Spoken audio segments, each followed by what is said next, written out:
Oh, come on and drink your coffee, Jesse. You've been standing there for half an hour. Could you bring it over here, Helen? I've got to keep an eye on these clouds. The least you can do is sit down. Thanks, Helen. I got to keep watching the southwest side. It's where most of them come from. You think it's likely? No. The odds are way against it, even in weather like this. I've never seen one, but there's always a chance. Weather Bureau wouldn't issue a tornado alert without some good reason.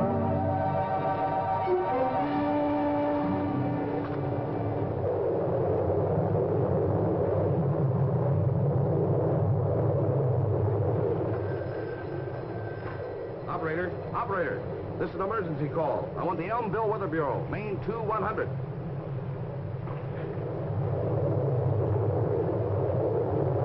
This is Brummett, Mr. Powell. Tornado about a mile east of the Winton pumping station. Moving fast your way, northeast. Yes, the bottom is touching the ground.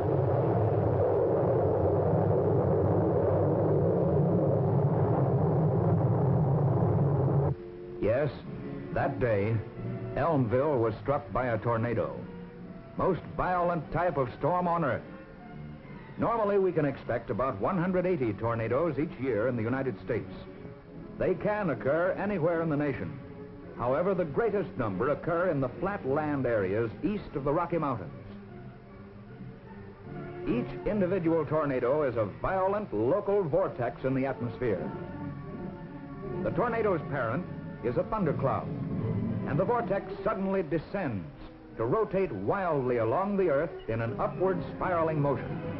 The funnel consists of air and moisture to which dust, mud, and debris are added by the inrushing winds, estimated to be rotating at speeds as high as 500 miles an hour. Tornadoes are usually funnel-shaped, although they may take the form of a rope, an elephant trunk, or a column.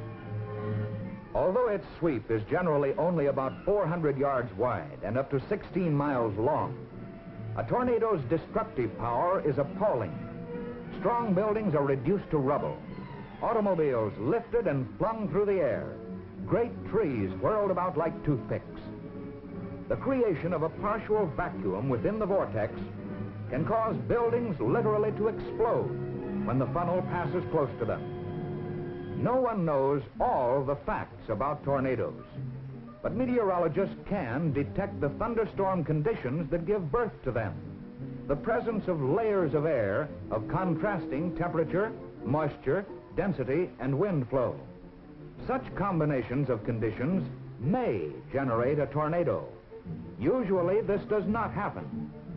But when the clouds become unusually threatening, it is wise to take every possible precaution. That calls for forewarning. And it is the responsibility of the United States Weather Bureau to provide the public with information regarding the possibility of severe local storms, including tornadoes. Such advance notice can save many lives and even help reduce property damage. To forecast the development of dangerous conditions, the Weather Bureau has established the Severe Local Storm Warning Center at Kansas City. The staff which mans this office specializes in forecasting storm conditions, not only for the Kansas City area, but for all parts of the country. Local conditions on which these men base their predictions are fed into the center constantly by thousands of observation posts across the continent. From local Weather Bureau offices come reports of surface weather conditions. Upper air conditions, which may be very different from those on the ground, are checked by weather balloons.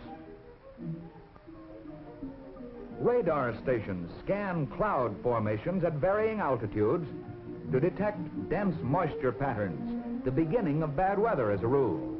Specially equipped Air Force and Navy weather reconnaissance planes fly far beyond the continental limits to secure information on incoming weather.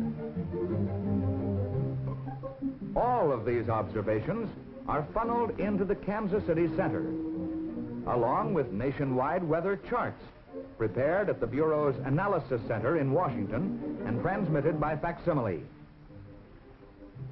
Piecing together all this information, the staff prepares a detailed analysis of areas in which violent squall lines, hailstorms, and other dangerous weather conditions are likely to occur, where a tornado may develop. But to see it, if it actually does develop, the Weather Bureau needs the help of the other vital link in the network, the Volunteer Observer Group. In Elmville, for example, the head of the local Weather Bureau had organized an observer network 2 years before the tornado struck. The first purpose of the Observer Corps was to spot actual tornado clouds and advise the Weather Bureau of their location and movement. Another aim was to inform the public about safe behavior during storms, about avoiding false rumors and panic. In the Elmville network, trained observers were stationed about 2 miles apart, with the heaviest concentration southwest of the city. All were pledged to watch any questionable weather, to report promptly to the Weather Bureau any dangerous-looking storms. One of them was Jesse Brummett, whose farm was located southwest of Elmville. One warm, muggy day in May, the forecasters in the Kansas City Center became concerned about conditions in an area to the southwest. These men have a heavy responsibility. They cannot needlessly alarm the public. But when loss of life may be possible, their duty is clear.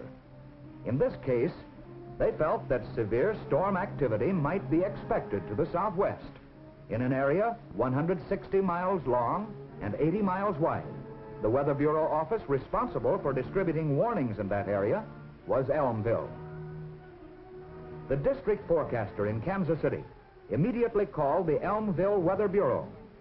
I think there will probably be several of them in your area before the afternoon. From 50 west of Lawton, northeastward. Looks like it'll be right in here. That's a pretty hot area. That's pretty warm. Let me get that out on the press radio right away. A severe weather forecast was issued for the Elmville area. All public outlets were advised.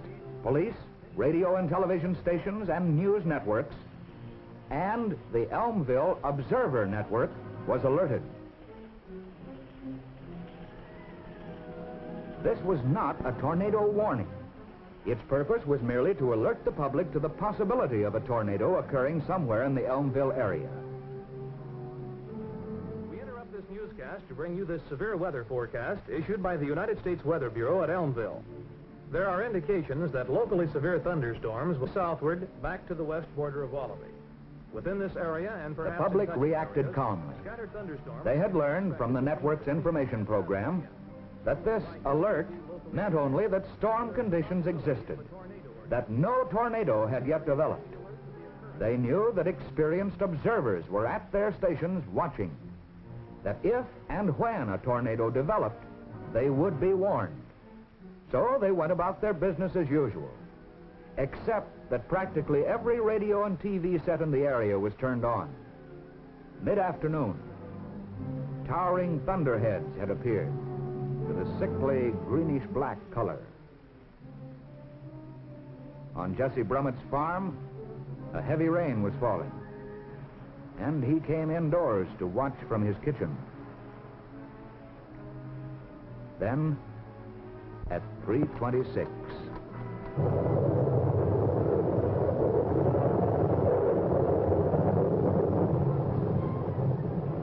This is Brummett, Mr. Powell. Tornado about a mile east of the Winton Pumping Station. A mile east of Winton Pumping Station. Looks like a bad one. Okay, we'll take it from there. this was it. Brummett's call gave Elmville nearly 30 minutes to get ready. Powell and his assistants issued an immediate tornado warning to all communities in the path of the storm.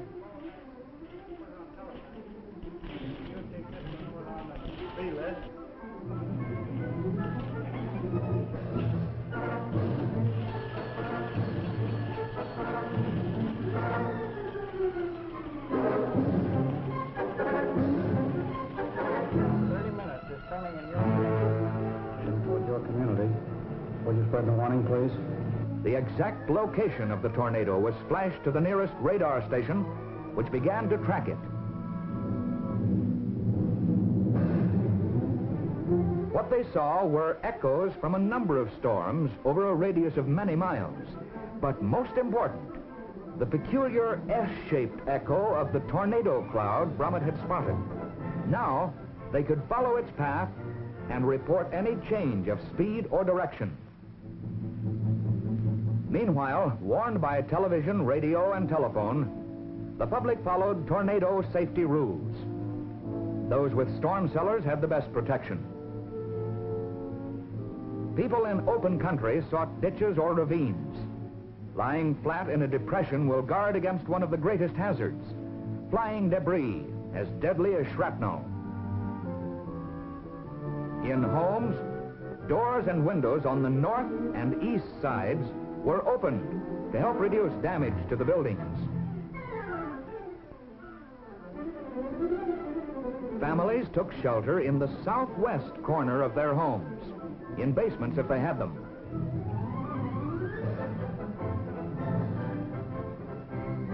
In apartments, office buildings, and factories, people moved to prearranged positions against inside walls on the lower floors. And in schools, because of practice drills, the pupils went to their assigned places on the lower floors, away from windows and large roof areas. Within minutes, the people of Elmville had taken shelter. There was no panic, for this was an informed community.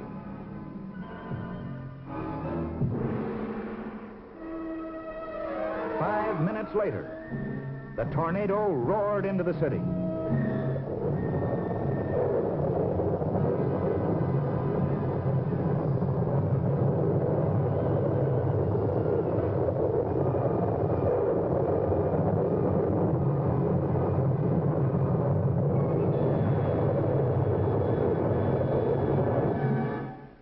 Then it was gone, as suddenly as it came. The wind shifted and the air cleared over a scene of devastation. Property damage totaled millions of dollars, but no lives were lost, and there were few injuries. Without the Weather Bureau warning, without the local storm warning network, without the calm cooperation of an informed public, the toll might have been tragically high. Nothing can prevent a tornado or any other storm, but the United States Weather Bureau is predicting their approach with ever-increasing accuracy. A large part of the tornado safety program is in the hands of the public. Every community in an area subject to these storms should have an active local warning network. If you live in such an area, support your local network. If you don't have one, start one. The nearest Weather Bureau office will furnish detailed information and assistance. Such self-reliance may save the lives of your family, your friends, and your neighbors, if you are ever in the path of a tornado.